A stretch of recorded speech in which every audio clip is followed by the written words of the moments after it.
Assalamualaikum warahmatullahi wabarakatuh. Perkenalkan, nama saya Feridatul Hasanah dengan NPM 230428111034 dari Prodi PGSD kelas A Fakultas Keguruan Ilmu Pendidikan Universitas Merangin. Video ini saya buat untuk memenuhi tugas mata kuliah Konsep Dasar IPS dengan dosen pengampu Bapak Yudhistira Ahmad, SPD, MPD. Di sini, saya akan menguraikan konsep HAM, demokrasi penegakan hukum di Indonesia, menjelaskan persoalan-persoalan HAM, demokrasi, dan penegakan hukum di Indonesia.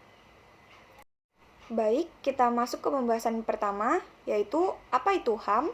Hak asasi manusia adalah hak kebebasan fundamental yang melekat pada setiap individu karena ia adalah seorang manusia tanpa memandang kebangsaan, jenis kelamin, atau asal kebangsaan.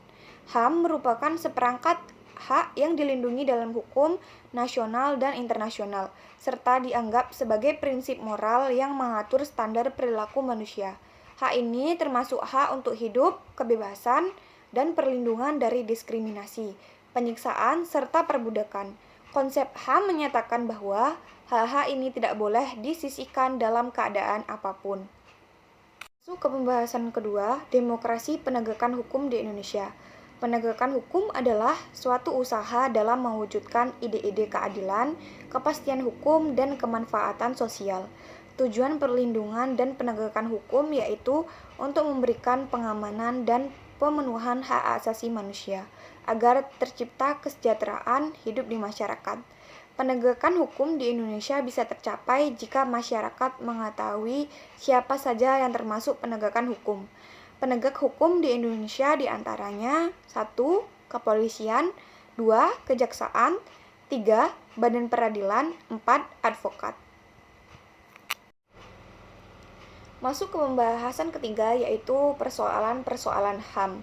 Pelanggaran hak asasi manusia di Indonesia meliputi berbagai isu kompleks seperti pelanggaran oleh negara, penyiksaan, peradilan yang tidak adil, perampasan lahan, kerusakan lingkungan, dan banyak lagi. Pelanggaran HAM dapat terjadi baik oleh negara secara aktif, oleh komisi, maupun secara pasif oleh negara.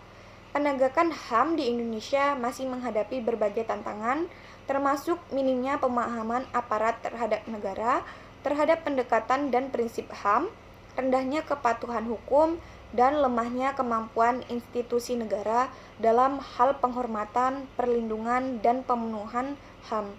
Selain itu, terdapat banyak peraturan yang tak diimbangi dengan kebijakan perlindungan HAM dan sosial, serta regulasi yang tidak sesuai dengan prinsip HAM. Contoh kasus pelanggaran HAM di Indonesia meliputi pembantaian Westerling, kerusakan Tanjung Priok, dan operasi militer Aceh. Masuk ke pembahasan keempat, yaitu demokrasi dan penegakan hukum di Indonesia. Indonesia adalah negara demokrasi yang menjunjung tinggi supremasi hukum. Konsep negara hukum tertuang dalam Undang-Undang Dasar Indonesia yang menyatakan bahwa kekuasaan dan pemerintahan dibatasi oleh undang-undang. Namun, implementasi penegakan hukum di Indonesia masih lemah dan seringkali menyimpang dari konsep ideal negara hukum. Mekanisme penegakan hukum harus mampu melindungi hak-hak warga negara dari ketidakadilan dengan prinsip kemanusiaan dan penghormatan terhadap hukum yang ada. Sistem peradilan harus independen dan tidak memihak, dan proses penegakan hukum harus akuntabel dari sudut pandang hukum, sosial, politik, dan moral. Reformasi sistem hukum harus diawali dengan pembenahan substansi hukum yang seringkali dipenuhi oleh kepentingan politik dan bisnis. Oleh karena itu, meskipun Indonesia adalah negara demokratis yang menganut supremasi hukum, terdapat tantangan dalam penerapan penegakan hukum yang perlu diatasi untuk memastikan berfungsinya sistem hukum dengan baik. Perbaikan sistem hukum sangat penting untuk memastikan bahwa hukum ditegakkan secara demokratis dan adil. Baik, itu tadi materi yang dapat saya sampaikan. Kurang lebihnya saya mohon maaf. Saya akhiri. Wassalamualaikum warahmatullahi wabarakatuh.